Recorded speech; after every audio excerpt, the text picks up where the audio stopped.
Today I want to talk about hitting shots beyond the baseline. You ever have a day, a lot of your baseline shots are going long, 1 foot long, 2 feet long.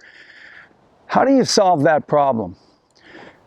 To solve that problem, you really have to concentrate and focus on your backswing. That's going to be the key.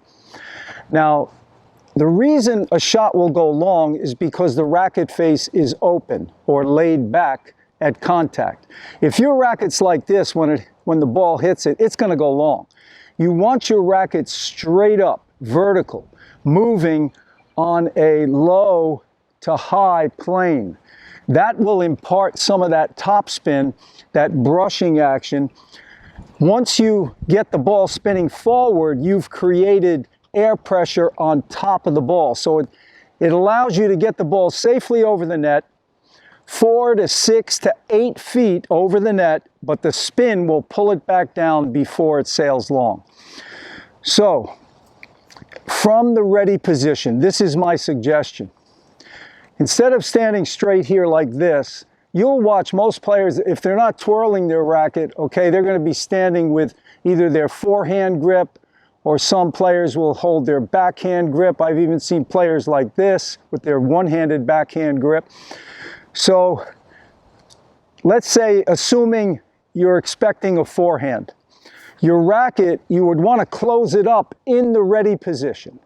That way, when you bring the racket back, it stays closed. Remember, a closed face racket at the low point of the backswing, back here, is a good thing. Closed here will give you vertical here, and that's what counts.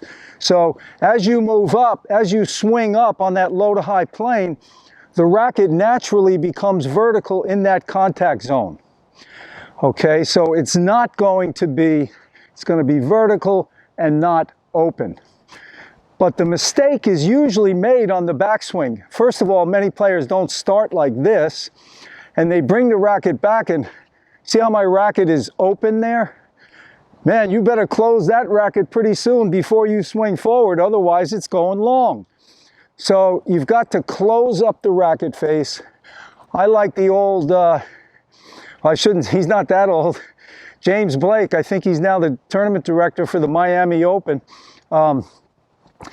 He used to do that backswing with the racket face closed. Ivan Lendl, racket face closed. And then you come down, you know it's closed, and as you swing up, there's no way that racket should be open. So that's one of the keys there. The other thing is, if you're still hitting long, you may be just aiming a little high and not enough spin. Remember, the more RPMs you get on the ball, the more air pressure you're creating on top of the ball to push it back down before it sails long. So you may have to increase the angle of your swing.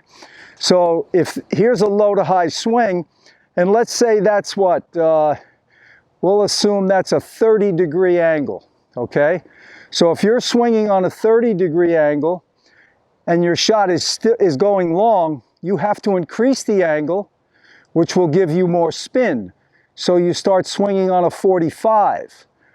So that's going to give you that extra rotation on the ball that'll pull it back down. But remember, when you create more spin, you're losing power. You lose a little bit of power, but you're gaining control, okay? And some days you might be hitting that 30-degree and still keeping it in if your height over the net is right for that day. So those are the two key things. Focus on the backswing, keeping the face closed, and if you're still hitting long, you've got to increase the angle and get more spin. Let me demo that for you and show you what it looks like. Okay, here's a couple in real time. And now one in slow motion. Notice the take back already. The racket face is closed there. You can see the racket face is closed, facing the ground. Now, when I drop the racket, boom, again there, the racket face is still closed.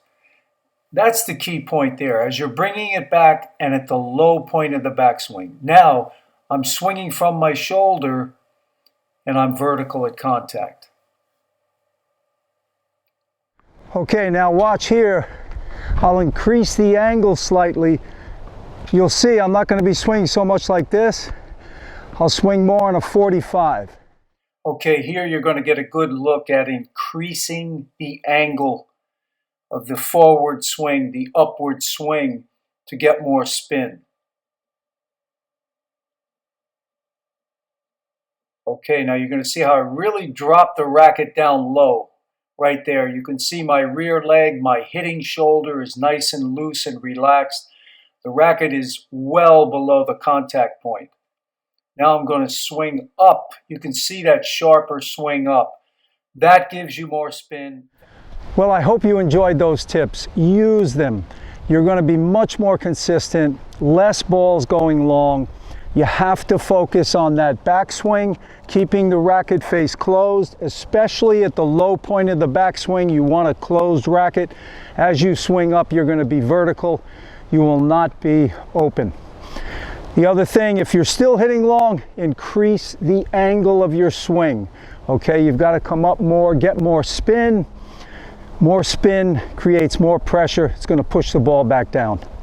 For more tips like these, check the description box below for my website and my rock solid forehand course that goes into details on every aspect of the forehand, topspin, slice, volleys, approach shots, everything forehand is in there.